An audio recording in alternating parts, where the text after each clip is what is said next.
Alright, so this one I wasn't gonna do, but I think it's worth it. Now, it actually is dated for that month, and as of right now, I don't know if a lot of those movies are still available, but I still agree with some of the things I said about the films in this, so I think it's worth it for that point of view as well. And if you can find the films, give them a shot. They're still really, really good movies. Whether it's Amazon Prime or Netflix or Tubi or whatever's out there right now. Back then, there kind of wasn't as many options, and I'm only talking about 3 years ago. So now you might have more available to you that you can try to find these films if you're really interested in them. But this is going to be the last of my reposts, at least for the Halloween season, just because this was the time frame I made the most videos right at the beginning of when that channel started.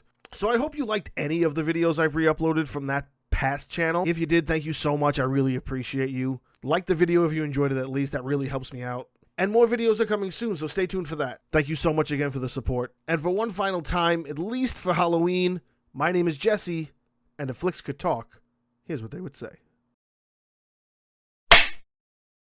It's still the Halloween season, and I know we're all still looking for some really good horror films to feed that little movie monster in us all. And what better way to do that than with free movies? Well, not free, technically, but easily accessible would be the better explanation. A lot of people talk about movies you can get on Netflix or Hulu, but sometimes we forget about the little devil hiding in the corner, and that's Prime Video, available to everyone who's a member of Amazon Prime. And who isn't these days? So, I got for you 11 horror films you can find on Amazon Prime right now. So I put this list together following 3 basic rules. Rule number 1, they are all available on Amazon Prime as of 10/19/2020. That's when I did the recording and got the list together, so if it's been a couple of days, they should still be on there. If they're not, I do apologize, but if you can still find them somewhere else, then I would suggest finding them. Also remember that since they're on Prime, if you are a Prime member, they are technically free to watch. Rule number 2, there are of course no restrictions to the year to which movies were released.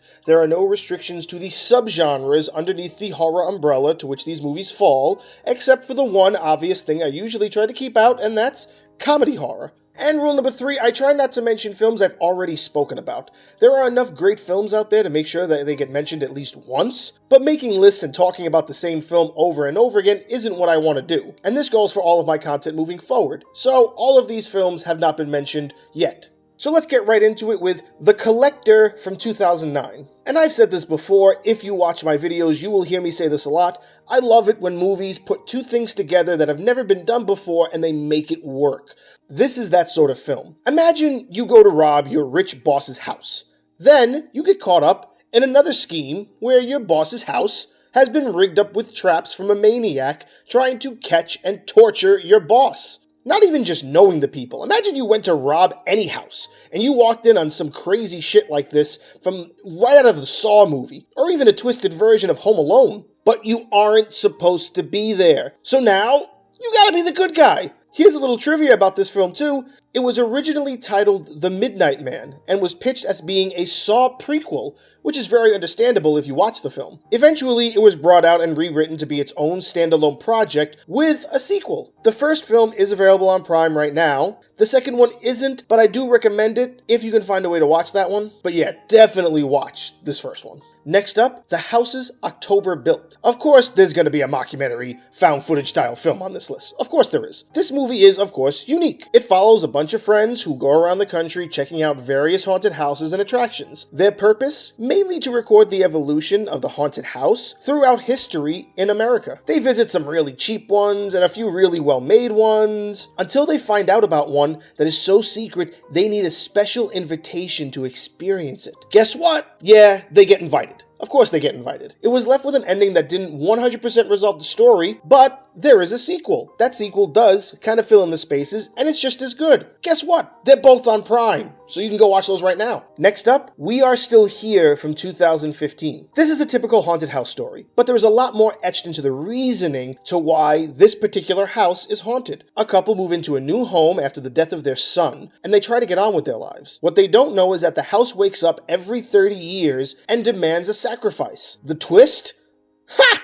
You'll have to watch it and see. There was a lot I enjoyed about this film, and one of those things is the source of the house's haunting. I found it to be very original, even though the story is quite simple. Still, that twist is what sorta gets you. Next up, Darling from 2015. Despite my love for the found footage films, I'm also a sucker for a good black and white flick when it's done right. If the rather bright and vivid poster doesn't give that away, I'll let you know first off that yes, this is an all black and white movie. I'll also let you know that it is surprisingly short, coming in at only 75 minutes. Along with that, it has a very small cast, which can be good or bad depending on the director's talent or how the story flows. This movie is basically the chronicle of a woman's descent into madness while house-sitting for a complete stranger. There's a lot of background music and sound effects to really set the tone, so make sure you put the volume up, but not too high. Don't say I didn't warn you.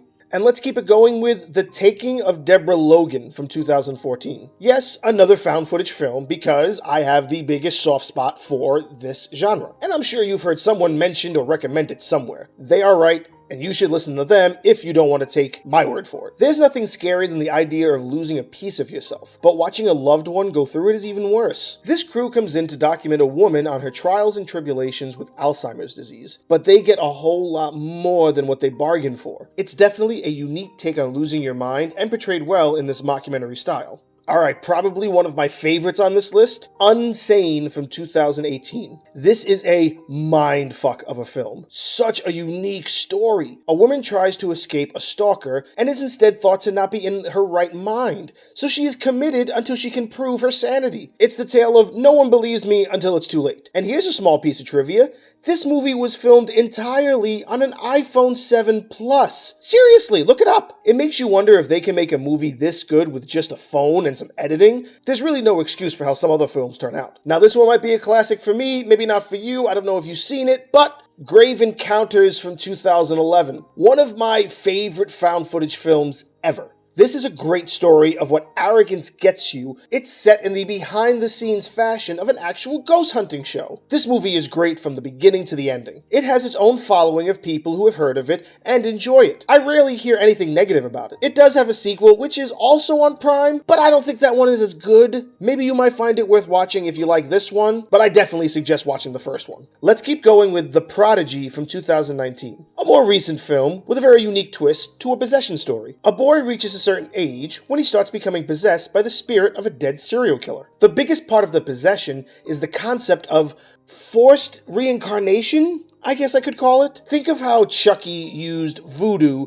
to possess a doll and keep his life going. This is similar to that, but of course done with its own style, and it's done very well. I don't want to give too much away about how the reincarnation kind of works. Again, it's very unique, especially to me, so I would suggest if that does interest you, you can go check it out on Prime right now. Next up, The Lighthouse from 2019. Another recent film set to a black and white background. This stars two big names, William Dafoe and Robert Pattinson. And that's it. Not only is it a small cast, but for two big name actors like this, they definitely fill the space excellently. It's set at a lighthouse, as the name suggests, and it's sort of a descent into madness when it comes to the idea of isolation. Robert Pattinson was quoted in saying that he really wanted to do something weird, and when his agent sent him the script for this film, he said, "Oh yeah, this is what I want." And yes, it's totally worth it. Next up, Suspiria from 2019. This is a reboot of a 1977 film of the same title. I wouldn't say it's better, but it most certainly lives up to the same expectations with a bit of a different ending. The first film has its own little following, including myself. It's a bizarre story, and I do think only a few will find it enjoyable, though you should give it a chance if you haven't. The reboot is certainly a more modernized version with its essential upgrades to the story. Certain scenes are just done better this time around. Unfortunately, the original film from 1977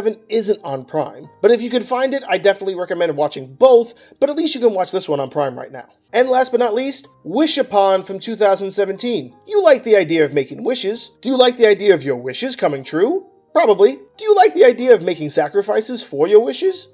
Probably not. But sometimes you didn't know that was the case until it's too late. This film follows a young girl who's given a magical music box that grants her not one, not three, but 7 wishes. That's a lot. However, she soon learns that the wishes don't come true how she expected. Not only that, but with each wish, someone she loves has to die. Like, what? Someone that selfish with 7 wishes might not even have that many people to love. But a teenager with a tough life already, you wish she wasn't so desperate. And I've got a couple of quick honorable mentions. Clown from 2014. A unique tale based around the idea of a clown. with a sort of lore to the character. I don't know how much of its background is true, or simply just made up for the film. I doubt any of it's real, but it is a great movie. A man is possessed by a clown costume. Turns out, it's a demon, which is the origin of the idea of a clown all in itself. This is a lot of fun to watch. Right after that, it's Intruders from 2011. The cover photo to this movie is what caught my attention. This one is tricky because I still am not sure what the deal is with the beginning of the film. It kind of lost me for a couple of minutes, but it did grab me back once it got to the main characters. It's a very interesting concept that I think is executed with a little twang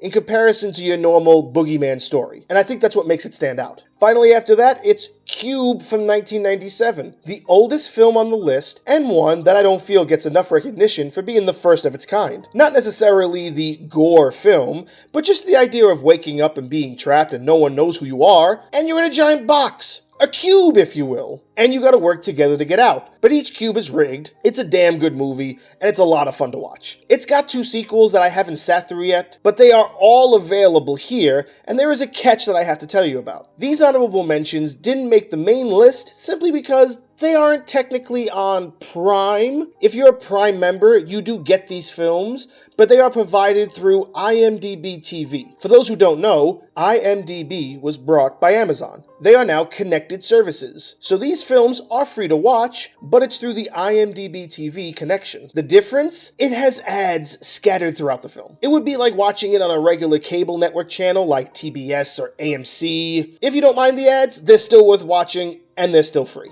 Alright guys, that's it. That's my list of more than likely somewhere between 11 and 16 films you can watch on Amazon Prime right now. If you've never seen any of these films before, and maybe I gave you some good suggestions, hit the like button. You know some more really good horror movies that you can find on Amazon right now? Shoot them down in the comments section. Maybe it'll help some other people out. If you don't see the movie you like on this list, and it's also available on Amazon Prime, you can check out my other video of 31 movie gems that you could watch this month, and you might find it on that list as well. Once again, I thank you so much for watching. If you aren't subscribed, now's a great time to do so. I release a new video every Friday. Share this video with your friends. Let them know some movies they can watch. I appreciate you all so much, and thank you for the support. My name is Jesse, and if Flix could talk, here's what they would say.